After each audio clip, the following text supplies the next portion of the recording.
বাংলা ভাষার সবচেয়ে ইম্পর্টেন্ট শব্দ হচ্ছে তৎসম শব্দ। আর এই তৎসম শব্দ আপনারা যদি একবার এইভাবে মুখস্থ করে নেন তাহলে জীবনে কখনো তৎসম শব্দ নির্ণয় আপনাদের আর ভুল হবে না। হ্যালো ফ্রেন্ডস, আসসালামু আলাইকুম। আমার চ্যানেলের নতুন আরেকটা ভিডিওতে আপনাদের সবাইকে স্বাগতম। আজকের ভিডিওতে আমি আপনাদের সাথে শেয়ার করব তৎসম শব্দ মনে রাখার সহজ উপায়। তো আমি আপনাদেরকে এখন একটা গল্প বা ছন্দ যেটার বলেন আমি লিখে দিচ্ছি। এটা যদি আপনারা টানা মুখস্থ করে রাখেন তাহলে কখনোই তৎসম শব্দ আপনাদের আর ভুল হবে না।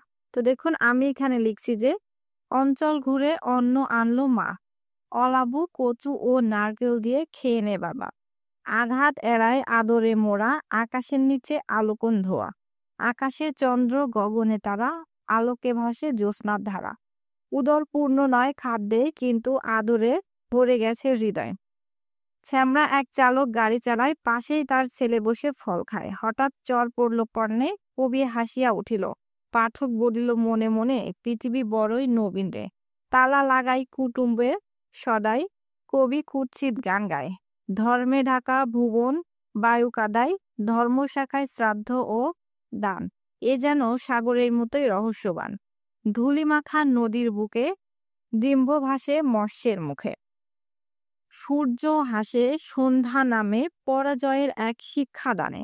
তো দেখুন আমাদের কিন্তু এই যে গল্পটা লেখা হয়ে গেছে, এখন এই গল্প থেকে আমাদের তৎসম শব্দটা বের করা দেখব।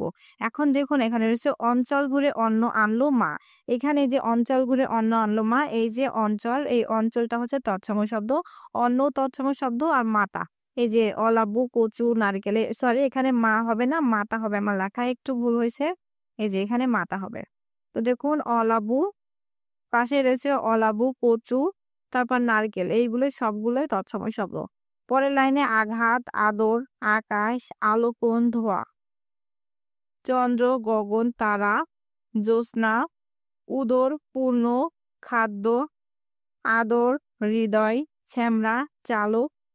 তারপরের লাইনে হচ্ছে এখানে রয়েছে তার ছেলে ফল খায়, হঠাৎ চর পড়লো কর্ণে, চর এবং কর্ণ দুইটাই, কবি। তারপর হচ্ছে পাঠক বলল মনে মনে, পাঠক পৃথিবী নবীন, তালা কুটুম্ব।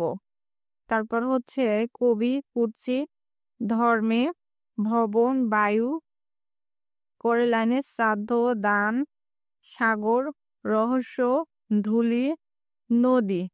তারপর হচ্ছে ডিম্ব মৎস্য, সূর্য সন্ধ্যা পরাজয় শিক্ষা। এই যে আন্ডারলাইন করা সবগুলোই কিন্তু তৎসম শব্দ। দেখুন আমাদের একটা গল্প পড়লেই কিন্তু আমাদের সবগুলো তৎসম শব্দ একেবারে পুরোপুরি মনে রাখা হয়ে যাবে। তো এই ছিল আমার আজকের ভিডিও। আশা করি আমার ভিডিওটা আপনাদের কাছে ভালো লেগেছে। আর আমার ভিডিওটা ভালো লাগলে অবশ্যই লাইক কমেন্ট করবেন আর আপনার ফ্রেন্ডস এন্ড ফ্যামিলি মেম্বারদের সাথে শেয়ার করে দেবেন। আর এরকম নতুন নতুন আরো ভিডিও পেতে আমার চ্যানেলটা সাবস্ক্রাইব করে সাথেই থাকবেন। আজ এ পর্যন্ত, সবাই ভালো থাকবেন, সুস্থ থাকবেন, আল্লাহ হাফেজ।